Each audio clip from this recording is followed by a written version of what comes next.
হুজুরের বউ, আজকে না তোমার কর্জের চাল দেওয়ার কথা ছিল? ভাবি, আর 2-1 দিন সময় যাওয়া যায় না? 27 সুজার পরে টাকা দিবেন কইছিলেন। হাতে কিছু টাকা পাইছিলাম, এই টাকাটা দিয়ে দিলে ঈদের কেনাকাটা করতে পারবো না। এত ঋণ থুইয়া আপনার কেনাকাটা করতে মন চাই কেমনি? আমার মেয়েটা ঈদের নতুন জামার আবদার করছে। অত কথা শুনতে চাই না, আজকে হাতে টাকা না নিয়ে আমি যামই না। আপনি টাকা দিয়া দেন, দরকার হলে আমার না খায়া থাকবো। আপনার কত টাকা হয়েছে? আমার সব মিলে 2900 টাকা হয়েছে। এই নেন আপনার 2900 টাকা, আর এই নেন 100 টাকা। এইটা দিয়া চাউল কিনেন। চাউলের দাম 70 টাকা, আর 30 টাকা ফেরত দিয়ে যাবেন।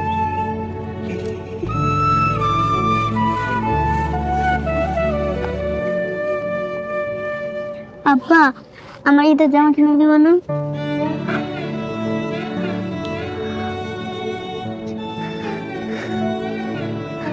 থাক আব্বা, আমার ঈদের জামা লাগবে না।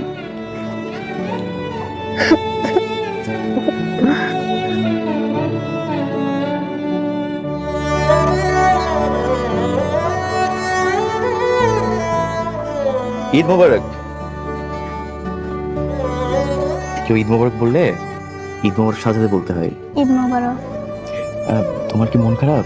না যাও বন্ধুদের সাথে খেলা করো। না, আমি খেলবো না। কেন খেলবা না? সবার নতুন জামা, খালি আমারই নাই। আব্বুর কাছে তো এখন টাকা নাই, টাকা হোক পরে জামা কিনা দিবে। আচ্ছা। তুমি কি রাগ করছো মা? না।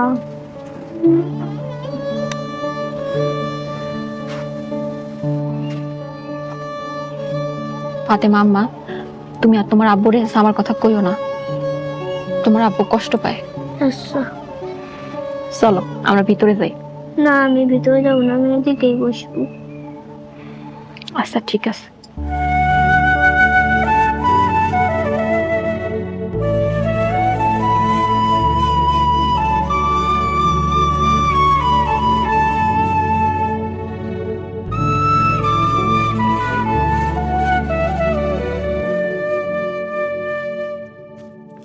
এই ইমাম সাহেব, কই যান আপনি?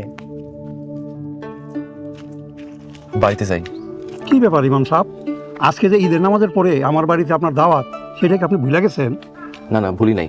না বলে চলেন, সভাপতির বাড়িতে আমরা একলগে খানাটা খাই। আজকা খানা খাইতে পারবো না। ইমাম সাহেব, তাইলে কি আপনি আমার উপরে রাগ করছেন? না রাগ করি নাই। তো রাগ না করলে সভাপতির বাড়িতে একলগে খানা খামু, যেতে চাইতেছেন না কেন? আসলে আমার বাড়িতে সবাই না খায় আছে, তা করে রেখা খানা খাইতে পারবো না। না খাই আছে মানে?